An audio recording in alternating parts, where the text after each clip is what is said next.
Bonjour à tous et bienvenue sur videobourse.fr pour une analyse moyen terme de la paire euro-dollar en graphique journalier comme d'habitude. Donc lors de ma dernière analyse, j'avais dit et on avait vu qu'on était qu'on était bien dans le mouvement, on avait pris position, donc je vous rappelle, il y a un moment maintenant, hein, c'était au début du mois, donc le 4 mars dernier, donc là il s'agit bien de prise de position moyen voire à long terme, on va dire moyen terme. C'est quand même quelques jours et non pas quelques semaines, même si là on va mettre un peu de temps. On a pris position sur franchissement et cassure du haut du triangle qu'on a tracé en bleu ici sur notre graphique. Donc prise de position plutôt judicieuse, même si elle a été prise en retard, je trouve, par rapport à ce qui aurait pu être fait. Ensuite on a une petite phase de correction, et puis le 14 on a une reprise en main du marché par le haussier qui nous a amené à accélérer et à frôler vraiment notre take profit qui était à 1.4260, on est monté jusqu'à 1.4245 environ. Donc c'est dommage, on l'a frôlé mais on ne l'a pas touché. Alors justement j'avais anticipé ce scénario, j'ai dit que si on frôlait le take profit et qu'on avait tendance à se retourner, je couperais la position. Donc maintenant, cette analyse va être dédiée en gros à la gestion de cette position. Comment éviter de perdre trop. En gros, comment faire un choix entre protéger son gain en coupant maintenant ou le laisser courir en étant raisonnable. Donc jusqu'à présent, la stratégie que j'ai adaptée et apportée à cette prise de position, c'est d'augmenter et de monter mon stop loss le long de la trendline, donc pour rester cohérent techniquement, c'est-à-dire que si on casse la trendline, je serai out. Donc désormais on a un stop loss qui est assez proche de notre point d'entrée, donc le risque est largement maîtrisé. Le tout va être d'optimiser son gain désormais. Donc en gros deux possibilités, soit je continue à appliquer cette méthode et donc je longe avec mon stop loss la trendline et petit à petit on dépassera même le point d'entrée, donc même en cas de stop loss on touchera un gain, soit je coupe rapidement ma position pour garantir un gain conséquent qui est quand même de 9,72€ avec un mini lot, soit 140 pips environ de profit.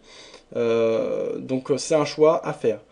Donc je vais réfléchir à haute voix à ce sujet. Donc actuellement, on est bien dans une tendance haussière. On le voit avec le canal tracé en rouge sur mon graphique. Pour moi, on a eu une phase d'accélération haussière ici. Correction, accélération haussière. Est-ce qu'on peut considérer ça comme une correction? Oui, je pense. Et donc, une dernière accélération haussière. Donc, théoriquement, le mouvement est déjà quand même bien entamé. Et les acheteurs ont fait ce qu'ils avaient à faire dans cette dynamique. Au niveau de l'objectif, il était tout à fait cohérent. Peut-être un peu trop gourmand parce que je l'ai vraiment collé à la résistance et donc à la base du triangle. On voit qu'on l'a frôlé et que pour le moment on a tendance à se retourner. Donc comme enseignement pour le futur, je devrais peut-être moins coller mes objectifs aux zones de résistance et de support. Là ces derniers jours, qu'est-ce qu'on a eu?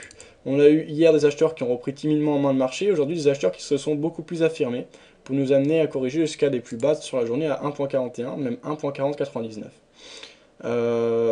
On a retracé pas tout à fait la moitié de notre profit, on a tout de même retracé une belle partie. On se rappelle qu'on était monté jusqu'à 17€ de profit et on n'est plus qu'à 9,64€. Donc dans ce contexte, comment agir? Je pense quand même que la tendance de fond reste largement haussière. On n'est pas tout à fait allé chercher la zone de résistance. Le stop loss remonte petit à petit. Comme on l'a vu, bientôt il passera au-dessus du point d'entrée. C'est un challenge intéressant à relever, je pense, que de laisser courir cette position. Je suis pas à une position près, si on doit retourner vers le stop loss, on retournera vers le stop loss. Je vais tirer des enseignements et donc je vais apprendre de mes erreurs, entre guillemets, c'est-à-dire serrer moins le stop loss, serrer moins le take profit des zones de résistance et de support. Comme je dis souvent, le trading ça se joue pas à un trade, c'est sur une série de trades. On peut avoir de la chance sur un trade, de la chance ou de la malchance, mais sur 1000 trades ça n'a plus rien à voir avec la chance ou non. Donc je vais simplement tirer l'enseignement de ce trade, mais je vais le laisser courir et continuer à jouer mon scénario, tout en limitant mon risque et en continuant à faire longer mon stop loss le long de ma trendline. Alors si j'étais pas en position actuellement, pour ceux qui sont en dehors du marché, je ne prendrai pas de position à l'heure actuelle, donc je garde le même avis que lors de ma dernière analyse, donc pas de prise de position à l'achat, ni de prise de position à la vente. Pourquoi? Parce que oui, on est dans une tendance de fond qui est haussière, on a une phase de correction qui commence, qui débute, mais qui n'est pas remise en question pour le moment.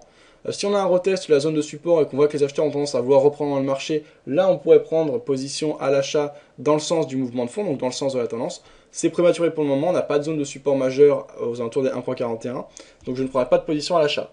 Pas de prise de position à la vente non plus, puisqu'on se situe toujours dans un canal de fond haussier et que la trendline, donc le support oblique haussier, tient bon, elle n'est pas du tout remise en question pour le moment.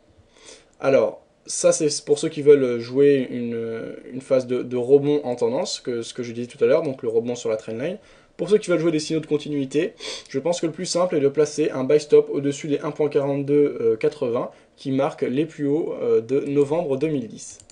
Au niveau des objectifs, comme la dernière fois, donc se référer à ma dernière analyse pour voir les conditions de ce trade au niveau des stop loss objectifs et de la gestion. Voilà, c'est à peu près tout ce que j'ai à dire sur l'euro-dollar. Bonne soirée à tous, bon trade et à bientôt sur videobourse.fr.